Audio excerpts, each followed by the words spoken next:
What's good, everybody? It's your boy, O'Shea Duke Jackson, back at it again with another episode of the Celebrity Junk. So, guys, as we know, Diddy settled with Cassie. We don't know how much, right? And of course, Diddy's lawyer said this is no admission of guilt. This is just a settlement. 50 Cent said, look, Diddy, you in a lot of trouble now, bro. You know, a lot of chicks coming to get you. And two more have come out to accuse him of XEX assault. Now, he's already been dropped from Sean John. Sean John is no longer going to be in Macy's.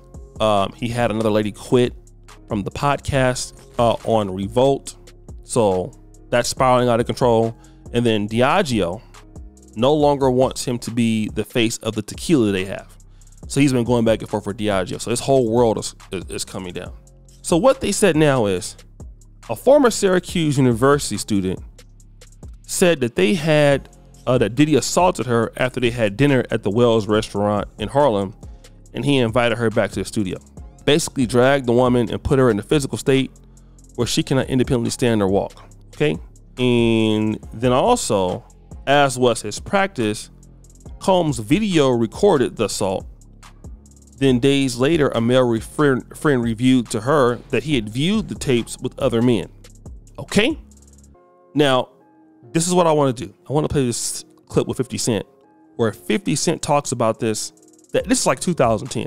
Okay. Listen to what Diddy says about 50 Cent in 2010. On the up and up, up, like he called, we should kick it on the telephone after the main shit. Right. And then be like, matter of fact, they sent me the girl pictures of this girl, like, not the shit y'all saw. 50 Cent drops a bombshell on Shade 45 Radio. Worldwide hip-hop updates. 50 Cent confronts P. Diddy aka Sean Combs aka Puff Daddy after being sent one of his freak-off tapes with Cassie in 2010 on Shade 45 with DJ Who Kid.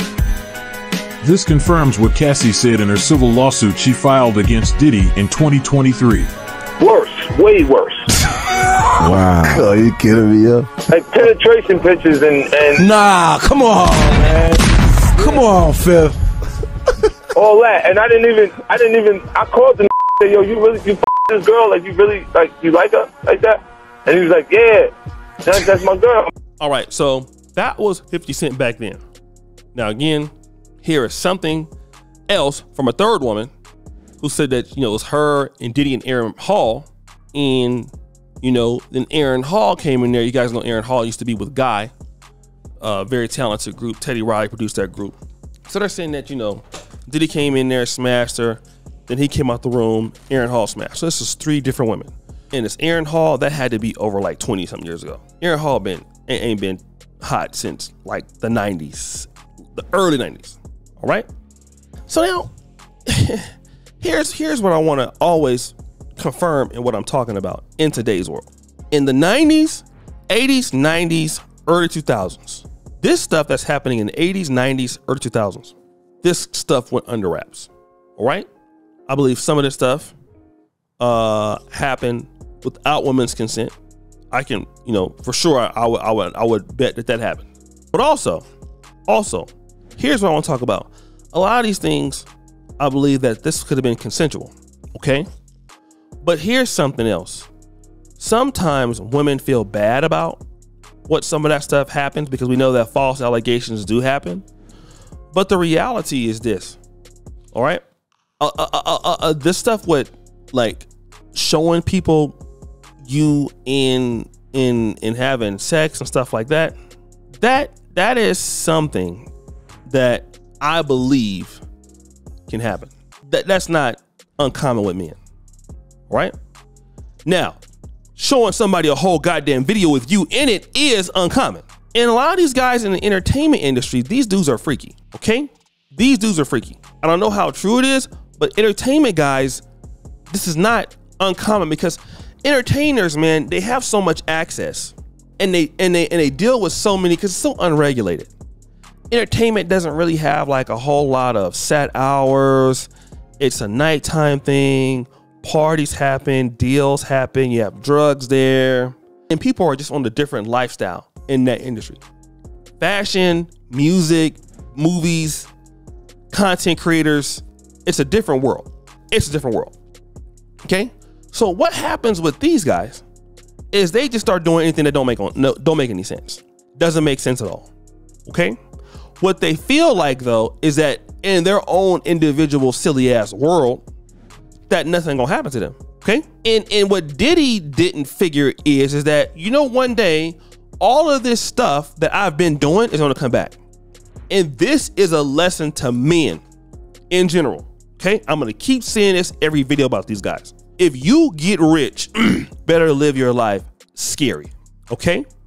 You need to don't be seen touching on people.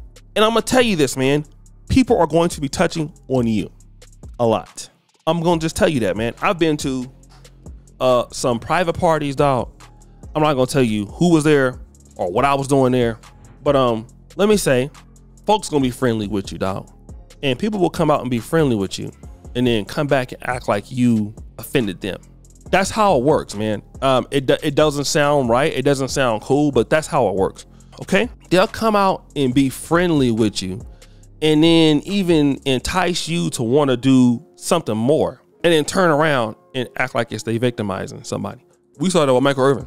You're gonna literally have people walk up to you, talk to you, say, I know you, I'm looking for opportunity for you. You can accept it and then they can come back and then say, you did this. It was a situation, man. My brother is a pastor, okay? And he's pastoring a church in another part of California at this time. As a young woman that worked at Mimi's Cafe, very beautiful. She was a cheerleader for the Sacramento Kings. She at least tried out for him. So I was like, okay. So I saw the woman, hey, how are you doing? And she said she was from the city and my brother's pastor. Oh, okay. My brother pastors in that city. She was like, what church? I said the church's name. She was like, that's my home church. I know your brother. And her grandfather was the pastor, but the grandfather had passed away. So my brother got into the church. He was trying to change things in the church. The family was fighting him. He was having an issue putting his spin on how the church should go, how the church should move. So he was having issues there to the point where they wanted to get rid of him. Called a business meeting. After the business meeting, my brother called me. He said, hey man, how you doing today? I said, I'm doing fine, brother. What's going on? He said, do you know a young lady named such and such? I said, yeah, I met her at the Mimi's Cafe. He said, that woman said that you came in there trying to get her number and trying to talk to her. I said, what? She's like, yeah. She got up in the middle of business meeting, was like, that's why your brother tried to talk to me. Now this is somebody I don't even know. I met the person one time and I wasn't even trying to holler at it because I was looking so dusty that day. I was ashamed of myself, but you know, I think I had on some moccasins or something. I was looking hella dusty. So wasn't no way. I didn't have no chance anyway of getting at her. Zero. So I knew that already. Okay. So, but she said that, you know, I was trying to holler at her. And I'm like, what? But that's how it can go. And guys got to keep themselves out of the way. Obviously, don't ever do anything against the law. But those situations like that, you got to try to avoid them as much as possible. Like, that's why womanizing, like to the point that guys are doing it, like, you know, 20 women at one time, stuff, you can't do it. Somebody gonna tell. So guys, what do you think?